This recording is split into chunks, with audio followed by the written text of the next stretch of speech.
আমি আমি আমাদের সম্মানিত অভিভাবকদের বলবো, আপনারা যখন মসজিদে যান, আমাদেরও খুব ইচ্ছা করে মসজিদে গিয়ে আল্লাহর সামনে দাঁড়াতে।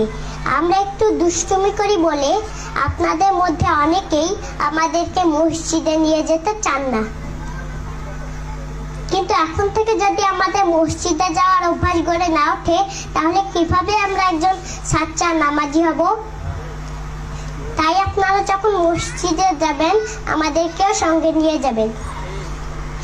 আল্লাহ তাআলা আমাদের লালন পালনের দায়িত্ব আপনাদের উপরেই ন্যস্ত করেছেন। আপনারা যেভাবে আমাদের গড়ে তুলবেন, আমরা সেভাবেই গড়ে উঠব। আমরা শিশুরা কিন্তু আল্লাহর পথেই চলতে চাই। তাই শুধু শাসন নয়, আদর দিয়ে, ভালোবাসা দিয়ে এবং একটা সুন্দর পরিবেশ দিয়ে আমাদেরকে আল্লাহর পথে পরিচালিত করুন।